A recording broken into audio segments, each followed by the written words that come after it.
సమాజంలో కొన్ని dignities maintain చేస్తూ వాళ్ళ మొహానికి బ్లర్ వేసి ఆ వీడియోని టెలికాస్ట్ చేస్తూ ఉంటే అది నేనే అనుకుని వైసీపీ వాళ్ళు వచ్చి రాయపడ్డ దొరికిపోయింది వీడియో చిక్కిపోయింది అని చెప్పేసి తిడుతున్నారు సార్. నాకు నిజంగానే వీళ్ళ అమాయకత్వానికి అవునా ఆశ్చర్యపడాలో అసహ్యపడాలో కూడా అర్థం కాని సిచ్యువేషన్ నాకు.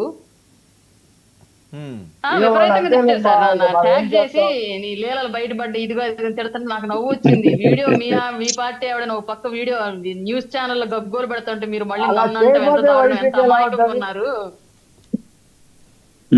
ఆవిడెవరో తెలియదు సార్. అసలు ఆవిడకి ఎందుకు అంత స్థాయిలో గ్లోబల్ ప్రచారం జరుగుతోందో, ఒక వైసీపీ నాయకురాలనైతే జరిగినటువంటి ఆ ఫొటోస్ ఇవన్నీ చూస్తూ ఉంటే అర్థం అవుతుంది.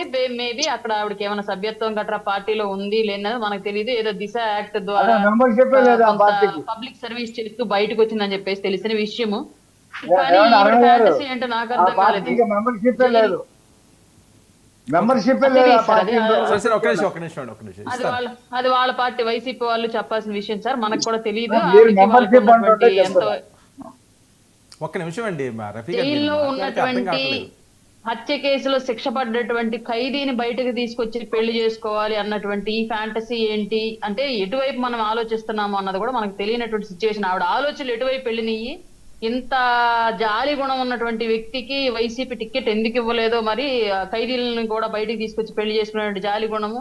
అలాగే ఆవిడని టికెట్ ఇవ్వకపోతే కోవూరులో ఇండిపెండెంట్ అభ్యర్థిగా కోవూరు నియోజకవర్గంలో పోటీ చేసిందని చెప్పేసి అప్పుడు ఒకటి చూపిస్తూ ఉన్నారు సార్. నిజంగానే అంత స్థాయిలో ఇన్ఫ్లుయెన్స్ చేయగలిగే వ్యక్తి అయ్యుండొచ్చు. ఎమ్మెల్యేగా పోటీ చేసింది, ఇండిపెండెంట్ గా అంత ధైర్యం చేయగలిగింది అంటే కొంత గట్స్ ఉన్నటువంటి లేడీ అని అర్థం అవుతోంది. కానీ ఇక్కడ ఉన్నటువంటి సమస్య ఏంటంటే మేము ఈ సంవత్సర కాలంగా ఒకటి చెప్తా ఉన్నాం, ఇప్పటికి కూడా అదే చెప్తా ఉన్నాం. ఇప్పటికి కూడా ప్రభుత్వ వ్యవస్థల్లో జగన్ గారి మనుషులు ఇప్పటికీ ఉన్నారు. కూటమికి వ్యతిరేకంగా జగన్ గారికి అనుకూలంగా పనిచేసే వాళ్ళు ఉన్నారు ఇప్పటికి కూడా అని చెప్పేసి మేము రోజు గగ్గోలు పెడుతూనే ఉన్నాము. ఆ విషయం మళ్ళీ ఈ సంఘటన మూలంగా ఇంకొకసారి నిజం అని చెప్పేసి నిరూపణ అయ్యింది.